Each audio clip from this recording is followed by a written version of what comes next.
My happy married life didn't last long. We have been married 2 years. I still have feelings towards my husband, and I spend every day devoting my time to him. I want him to continue to see me as attractive, so I always take care of myself and try to look good. However, I find out that my husband is having an affair. She's the love of my life. I want a divorce. One afternoon, I had believed my husband John was at work, but he suddenly came home with his lover. Divorce papers are in his hands. Since when? Since after the trip that we went on last year. His lover is sitting there with no expression on her face. When John says trip, he's probably referring to our honeymoon. We hadn't been able to go, so when I received an expected bonus, John said he wanted to go. So we made the decision at the last minute.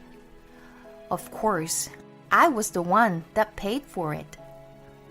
According to John, his ex-girlfriend and current lover reached out to him during our honeymoon. And that is when he realized he still had feelings for her. What on earth are you talking about? We were on our honeymoon. There's no point saying that now. I love her. She needs me too. It's just we were a little late in realizing how we feel about each other. I do like you, but she's the one that I truly love. You've got to understand. How can I? How did he think I would sign the divorce papers? What about how I feel?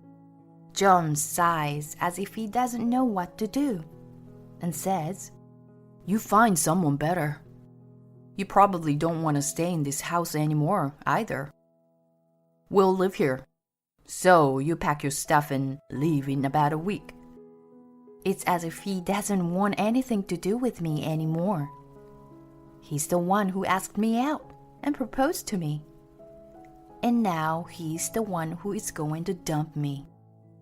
He took no responsibility for anything all throughout our marriage. And I have a sense that all my feelings towards him are suddenly disappeared.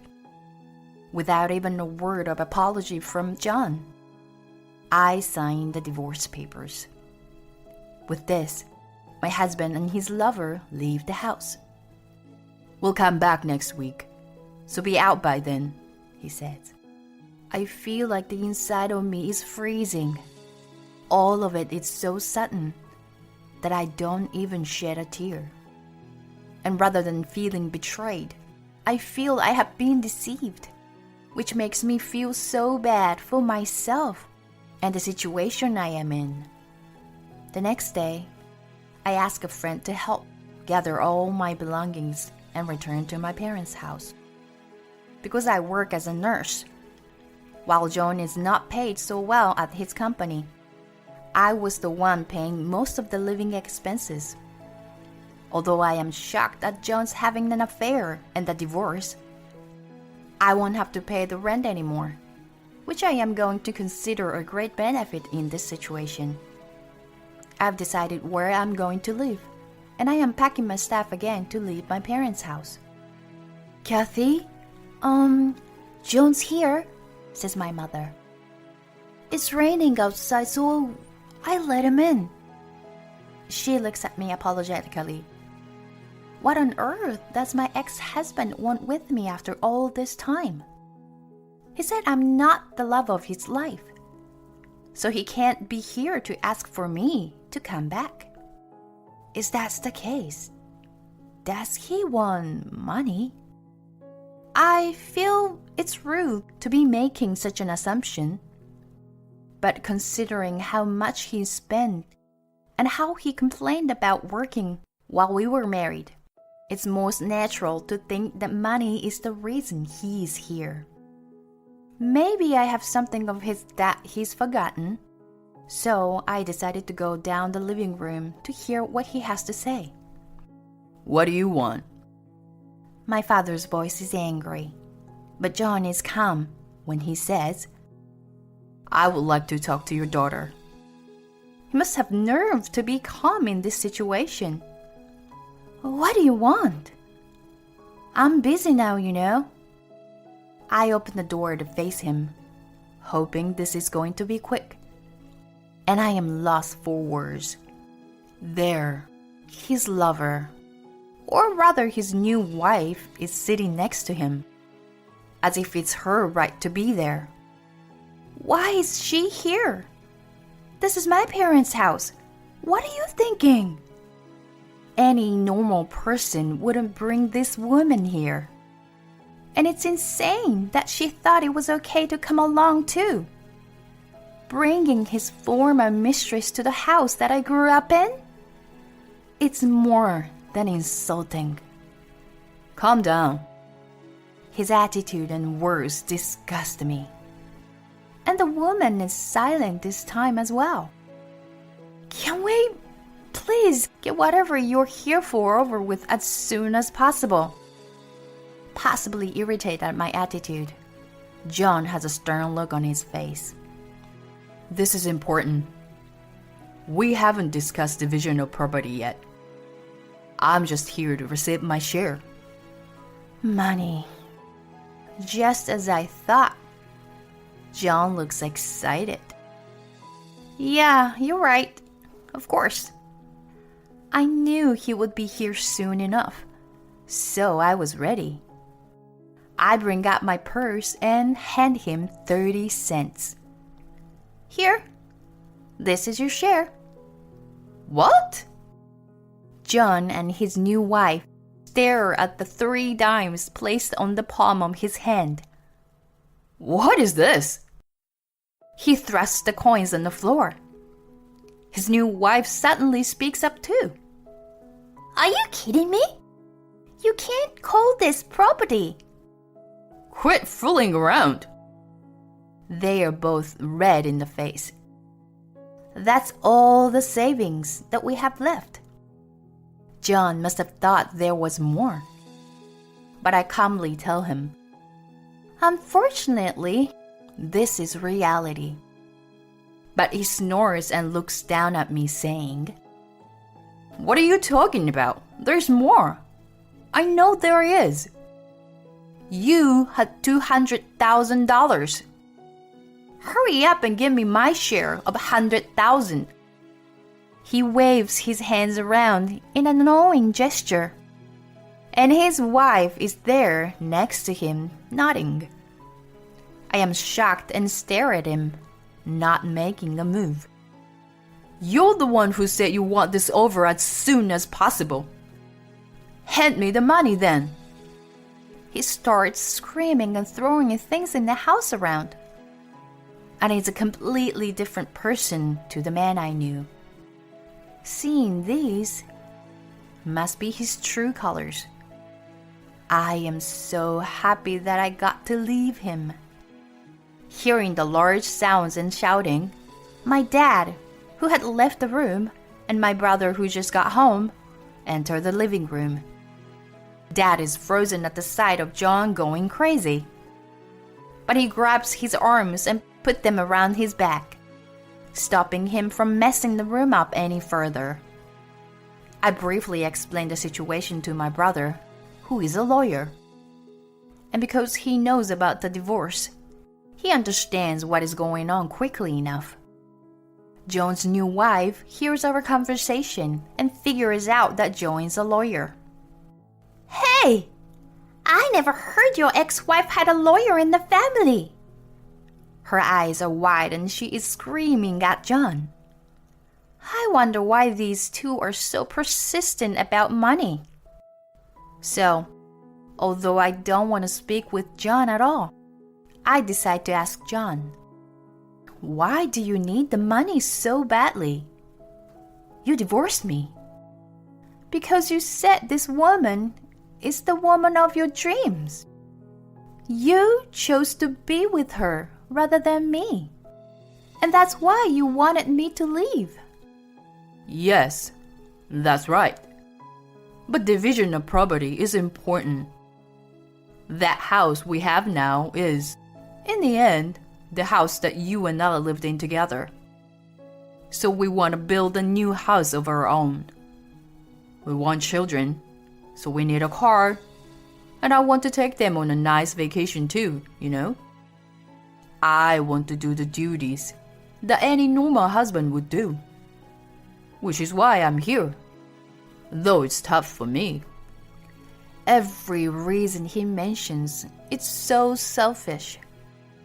Okay, so he didn't want to come here. I don't want him here either. He doesn't know how terrible what he did was, so he doesn't seem sorry at all. And I financially supported our marriage. Handing over my share is the least you can do to thank your dear ex-husband, don't you think? He snorts again. What did he just say? That he supported me financially? Maybe I heard wrong. John had no will of working, and he would return home from work as soon as possible because he wanted to play online games. Whenever he didn't feel like it, he would take a day off. So he'd use up all his paydays off soon enough that he'd have to pretend he was ill. He had no will of earning more money. And he took full advantage of the fact that I was a nurse and was paid well. As for living expenses, he handed me $100 several times when he felt like it. But to be honest, it was like he was an unemployed boyfriend who just lived in their girlfriend's apartment without doing anything. John never did any of the housework. And maybe I could understand if he had thanked me for my hard work. But I am so disappointed by his unreasonable words of, I financially supported our marriage. I was the one paying all the living expenses. How can you say that? According to what you just said, then, you should actually give me back the 30 cents that I just gave you too, you know? What are you talking about? You really don't know anything, do you? Mrs., you too. I'm sure you were excited when you heard about my savings, but I have bad news for you. I am still calm, and John and his wife glare at me. From here, my brother speaks on my behalf. Excuse me. I'm Henry Thompson, and I'm a lawyer. Please allow me to explain on behalf of my sister. Only the savings made by the couple while they were married are subject to division of property. This means that any money saved up before the marriage is not. My sister saved up the $200,000 before marriage, which means that it is her own property and cannot be divided between the two of you. You only had 60 cents left in your share account. Therefore, your share is half of that, which is 30 cents. There is no point complaining about this amount. It seems my sister was saving up for your future, but I believe you spent it all on your lady sitting next to you. Henry says all this very calmly, and John and his wife are shocked. But he tries to strike back though. What I just said, I said as Catherine's brother. But please allow me to speak now as her attorney. My client has requested you pay her a compensation. Why have you not made this payment? Exactly. I had requested the compensation, but John had only paid me partially. And I wondered why the rest of my payment had not been made yet. That is why I officially asked my brother to step in between us. My actual lawyer is his colleague, but we had not expected John to come here today. So, Henry is acting on my lawyer's behalf. With Henry's razor-sharp gaze and words, John and his wife turned silent. You asked for your share. Since you were the one who had an affair, you were the cause of the divorce. I do not believe it makes sense for you to ask for any amount. It seems you were spending all the money that my sister had been saving up for the two of you too. And my sister's request is that you return the total amount that you owe her, as well as paying the compensation. That's impossible. Honey, let's stop this. We can't push this any further. John is standing up and kicking the table, and his wife tries to hold him down. When Henry will not budge and mentions the word court, it seems John has given up and he starts speaking the truth. After the divorce, it seems he was fired. And since his wife is unemployed too, they started borrowing money. As a result, they now have so much debt that they can't pay the compensation. When they were trying to come up with a way to earn money, they remembered my savings. They thought I would give them half the amount if they mentioned division property. I am shocked and speechless when they changed their attitude 180 degrees and begged me to help them. Next to me, my brother is shaking his head, indicating that I shouldn't listen to them. I don't feel any empathy for them at all, and tell them they still need to pay me back the compensation and my savings. I then ask my brother and father to see them out. These past few hours were like a storm. My mom comes back into the room with a sigh of relief and starts cleaning up. My dad is furious, saying, "What a terrible man," and helps her. My brother rubs my back. "You did nothing wrong. What you did today, and the divorce itself too. You should be confident," he says, comforting me. He adds that we need to make sure they pay the compensation, and he calls his colleague right away. "All of us at the law firm are on your side," he says. "I'm exhausted, Mom." "You did a great job. Why don't we all go out to have steak tonight to make ourselves feel better?" I collapse onto my mom, hugging her. My dad and brother agreed to going out, so we have a wonderful time for dinner that night. Later, with the help of my brother, his colleague, and the law firm, the compensation and used savings are being returned. John and his wife seem to have no luck with job interviews, and I hear they have ended up working several part-time jobs each. It's not like they'll be buying a house or a car or go on vacation for a while. It seems they are finally grateful to me after experiencing the life they have now. So when we see each other on the street, they politely say hello to me. I feel so much better, seeing that they have at least made this slight progress.